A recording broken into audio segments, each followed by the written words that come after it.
வணக்கம் மக்களே, வணக்கம்.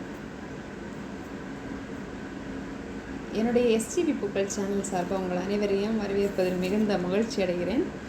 வாழ்க வளமுடன்.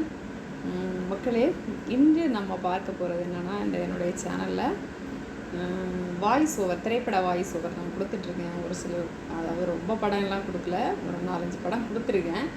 அதில் மனோகரா, ராமன் எத்தனை ராமனடி, திருவிளையாடல், பராசக்தி, கண்ணகி, இதில் எனக்கு பிடிச்ச டயலாக் எடுத்து நான் இந்த இந்த என்னுடைய சேனலில் பதிவிட்டிருக்கேன். நானே பேசி அது சிங்கிள் ஷாட்டு தான், எதுவுமே வச்சு பண்ணுற ஷாட் கிடையாது. சிங்கிள் ஷாட்டாக ஒரே டேக்கில் நம்ம எடுத்துருவோம். மக்களே, இன்றைக்கி இதில் நம்ம பார்க்க போகிறது சேரன் செங்குட்டுவன் என்ற பெயரில் சிவாஜி கணேசன் ஐயா நடித்த ஒரு நாடகம் ராஜாராணி என்ற திரைப்படத்தில் இடம்பெற்றுள்ளது. ராஜாராணின்னு சொன்னோன்னா இந்த காலத்து நவீன காலத்து ராஜாராணி படம் இல்லை, இப்போ லாஸ்ட் டைமில் வந்த படம் கிடையாது. இது 1956 வெளிவந்த படம். இந்த படத்தில் உள்ள இதில் ஒரு சில கேரக்டர் இருக்குது. இளங்கோவடிகள், அப்புறம் கண்ணகி போன்ற சில கேரக்டர்கள் அதில் அவங்கள அந்த கேரக்டர் வடிகள் நடிச்சிருக்காங்க.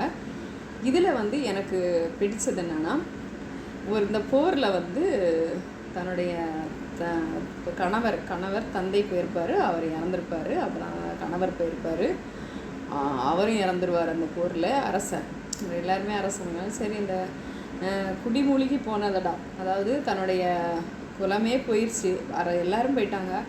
ஆனால் நம்ம மானம் காத்தார் என்ற பெருமை வேணும். நம்ம தோற்று போயிட்டேங்கிற அந்த இது இல்லாமல், என்னுடைய குலமே அழிஞ்சாலும் நம்மளுடைய மானம் போருக்காக உயிரை விட்ட ஒரு குடும்பமாக இருக்கணும்னு சொல்லிட்டு தன்னுடைய அந்த பெற்ற குழந்தையை வரைக்கும் அந்த தாய் வீரத்தாய் போர்க்களத்துக்கு அனுப்புகிறாங்க. அந்த இதுதான் அதை சிவாஜி கணேசன் ஐயா அவர் இந்த வசனத்தை ஃபுல்லாக சிங்கிள் டேக்லேயே எடுத்திருக்காங்க அவர் பேசி. ஆனால் அவர் பயங்கர மாஸ் டைலாக் பேசுகிறவர்.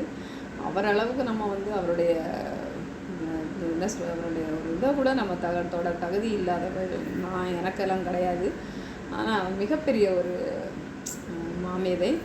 இந்த வசனங்களை எழுதினது ஐயா கருணாநிதி அவர்கள் தான். அவர் இந்த திரைக்கதை வசனத்தை பக்காவாக எழுதியிருக்காரு. நீங்கள் பாருங்கள் மக்கள், இந்த படம் நிறைய பேருக்கு தெரியாது. நானும் யூடியூப்பில் பார்த்துட்டு இருக்கும்போது தான் இந்த படம் வந்துச்சு. ஆக்சுவலி சிவாஜி கணேசன் ஐயாவுடைய டைலாக் தான் நிறைய பேர் எனக்கு பிடிச்சி நான் அதில் பேசியிருப்பேன், வாய்ஸ் அவர் கொடுத்ததெல்லாம். அதில் இந்த படத்தில் உள்ள இந்த காட்சியை நான் பார்க்கும்போது ரொம்ப அருமையாக இருந்தது. அந்த அந்த எமோஷனான வார்த்தையாகட்டும், எதுவாகட்டும், அந்த தமிழோடைய இனிமை பயங்கரமாக இருந்துச்சு. தமிழுக்கு கொடுத்த முக்கியத்துவம் பயங்கரமாக இருந்துச்சு. அதனால தான் மக்களே, இந்த வீடியோவில் அந்த காட்சியை நான் உங்ககிட்ட என்னுடைய குரலில், என் குரலில், இனிய தமிழில் பதிவிடுகிறேன். மக்களை போலாமா? படம் என்னது, சேரன் செங்குட்டுவன் என்ற கதாபாத்திரத்தில் சிவாஜி ஐயா நடித்த ராஜாராணி. அதில் உள்ள ஒரு காட்சி என் குரலில், இனிய தமிழில் பதிவிடுகிறேன்.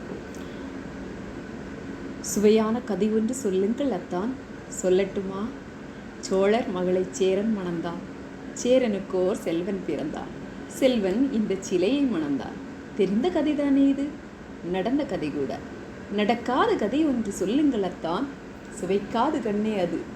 ஆம், காதல் கதையொன்று. ஆகா, இதோ புறநானூற்று. போதும், வீரக்கதை தானே. வீரத்தை மணந்த காதல் கதை.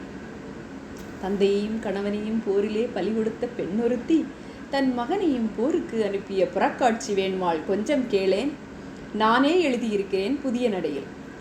காவிரி தந்த தமிழகத்து புதுமணலில் களமமைத்து சேர சோழ பாண்டி மன்னர் கோபுரத்து கலசத்தில் யார் கொடிதான் பறப்பது என்று இன்று போல் போர் தொடுத்து கொண்டிருந்த காலம் அது. அந்நாளில் ஓர் களத்தில் தாய் நாடு காக்க தாவி பாய்ந்து செத்தான் தந்தை என்ற செய்தி கேட்டு தணல் வீழ் மெழுகானால் தமிழகத்து கிளியொருத்தி. அனல் போலும் கண்ணுடனே அயலூர் சென்றிட்ட அவள் கணவனும் வந்திட்டான். புனல் போக்கும் விழியாலே அவள் போர் செய்தி தந்திட்டார்.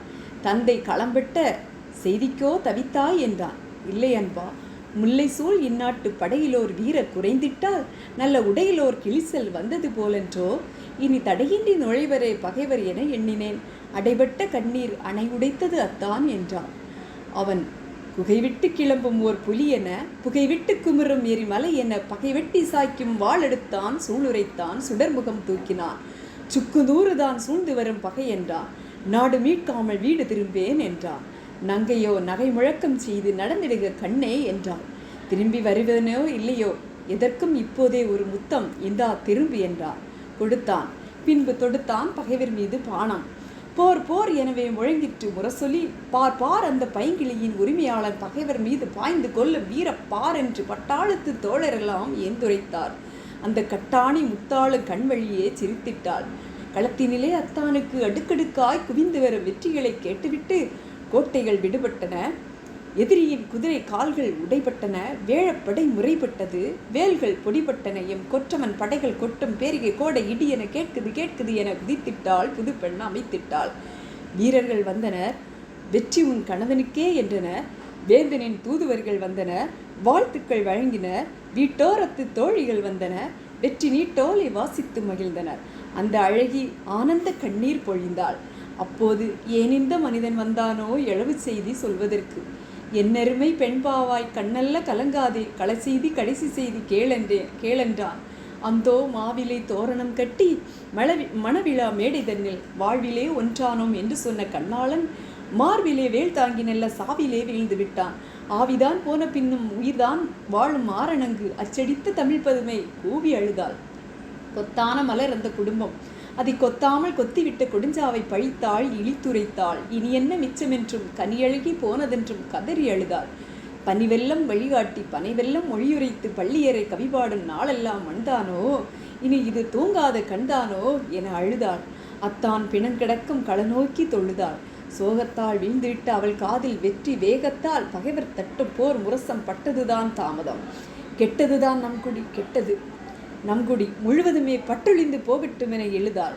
மட்டில்லா புகழ் கொண்ட நாட்டுக்கே என்று வீட்டுக்கோ வாழ்வேன் என்றாள்.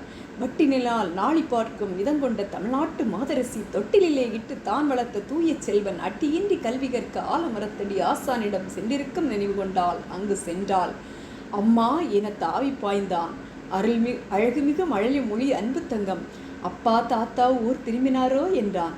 திரும்பி வந்து சாவூர் சென்று விட்டார். கரும்பே நீயும் வா என அழைத்தாள். என்ன வாங்கி வந்தார் என்றான். மானம் மானம் அழியாத மானம் என்றாள். மகனே அதை சுவைக்க நீயும் வருக என்றாள். வந்துவிட்டான் குலக்கொழுந்து. குடும்ப விளக்கு எரிந்து கொண்டே கூறுகின்றாள். எதிரிகளின் படையெடுப்பால் நம் குடும்பம் தலை உதிர்த்து விட்ட மரமாக போனதடா தம்பி. கவலை இல்லை, களம் சென்றார் மாண்டார். ஆனால் இந்த நிலம் உள்ள வரையில் மானம் காத்தார் என்ற பெயர் கொண்டார். மகனே நீயும் உன் தோளிலே பலம் கொள்ள வரையில் பகையை சாடு பரணி வாடு.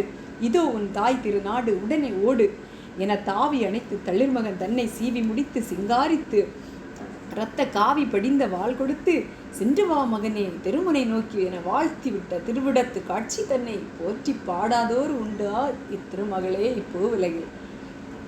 நன்றி மகளே, நன்றி.